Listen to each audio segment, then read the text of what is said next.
So I'm going to show you a little bit how we get the water. We're taking a boat pump right there, dropping it in the bucket as a belch pump, 12 volt. We drop it down in the bucket. That will pull all the water out. This is an artesian spring. It runs all the time. Been running for 50 years.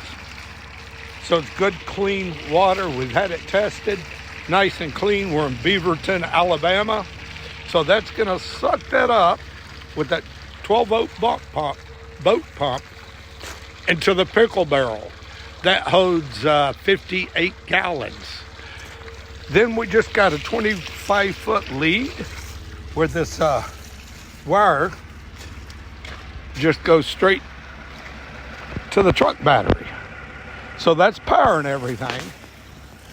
That's gonna fill up our tank. I think it takes about 15 minutes to get the 58 gallons. And then we're gonna take it back home and transfer it into the water tote. So now you can see, if I can do it and stay dry, the water is pumping pretty good. I forget how many gallons a minute it pumps, but it filled this barrel up pretty good. So again, simple way to get water from the well, from the artesian well, spring water. Ice cold coming out of there, and right now it's in the high 40s here, so it's a little cool. So you definitely want to stay dry. So when we get back to the property, I'll show you the other part. But this is a pretty neat little setup. Make sure you follow us on our Truly Blessed Life on YouTube. Put a thumbs up, put a comment in, and also subscribe. We need 1,000 subscribers. Help us out, share us, tell people about our channel. But that's one of the easiest ways to get water for us. With the amount of totes we got back there, we can last about a month. But we have to make a few trips to fill it up. So I'll show you the next part when we get back to the property. So now we just take the bucket. This is the pump, the hose, and it all is going to go inside the bucket, and then we fold it up. Okay, now we're back at our property in Soligen. I'm trying to see if the clock's ticking. I didn't know. I'm getting used to this camera app we're using. So we're back on the property. We were over in Beaverton. It's probably 10 minutes from our property, 15 at the most. We got the pickle barrel filled up with water. I showed you how we did that. We're back on the property. Now let me show you this. We take this pump here. It's just a sub pump for pumping out basements and all. It's got a float. It'll kick off by itself when it's done. It does run off 110, which we have. I've got a 3-foot pipe on it with the water spigot on it, as you can see. All right. I'm going to drop this down in that barrel, plug it in, and then it's actually going to go all through the hose, 2 hoses actually, over to our tote. And I'll show you that in just 1 second. Now, let me see if I can show you. So I'm going to take, without dropping my phone I'm going to take this pump. I'm just going to drop it straight down into the barrel. All the way down. Let it rest on the bottom. We got the hose hooked up. Now let's go see what it did. And by the way, look how beautiful it is up here. It's down in the mid 40s, a little bit lower maybe. Beautiful. It's wet, cold, but it's beautiful. So good to be out in God's country and nature and beauty. It's the reason we live up here. We're only up here for a month this time. We'll have better setup next time. We've got it. We just cold weather. We're not hooking it all up. So let me show you the other part. So now that we got the pump plugged in, here's our IBC Totes, and the water's pumping into it. Now it may seem like a lot of trouble, but number one, it's winter time. We're not trying to get all of them set up. We've got 6 of these totes. Each one's 330 gallons. We're making do with just the one so we don't have to winterize it. We are going to have a rain catchment coming off the roof into it to help out. That's our pump that pumps it to the RV, to 3 different RV hookups, and to our shed where we're doing a laundry, a shower house, and a refrigerator in there.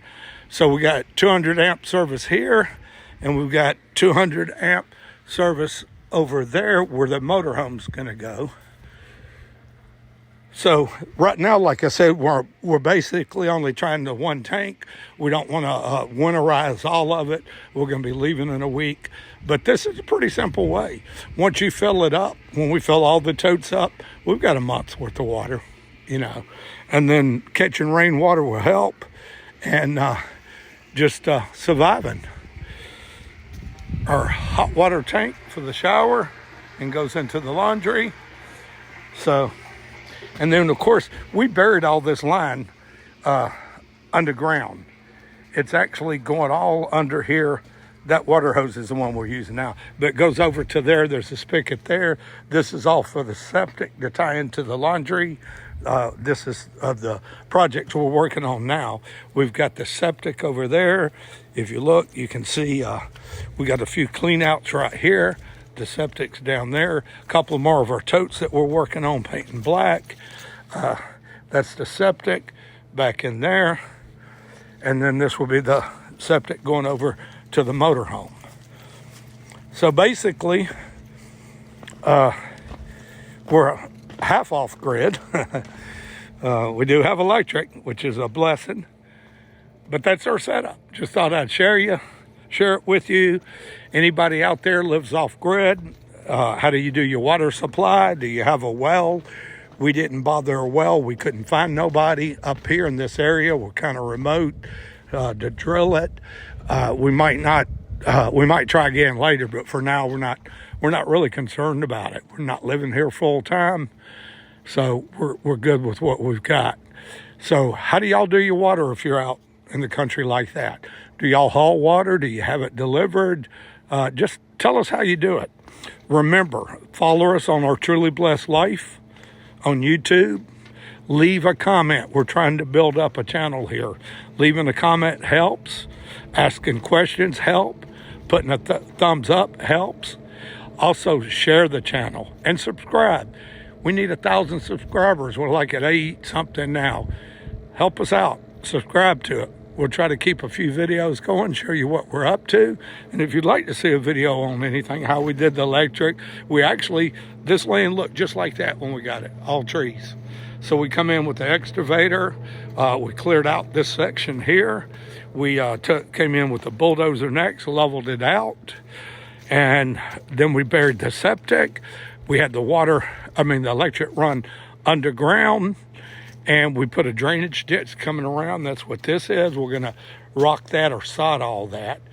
So it's just small baby steps. We're trying to do it. We've had the property over a year. We're trying to make it, get it ready for our retirement. And we're trying to pay as we go. And trying to stay out of debt. So follow us on the channel. Tell us. And how many people's been to Alabama? I ask this question all the time. Nobody answers. How many's been to Alabama? Do you have any family there? Have you taken a vacation? It's a beautiful state. I mean, it's gorgeous. And to be honest, I'm enjoying this weather a bit. It's cold. It's damp. Right. This is just the rainy season, but I'm actually enjoying it. We're going to be heading back to Florida soon. We'll be back in the sunshine and all, but we definitely miss this place. Every time we come up here, we just hate leaving it. We can't wait till we retire and then next year and live up here. All right, y'all have a blessed day. Enjoy life, respect everybody, and have a great day.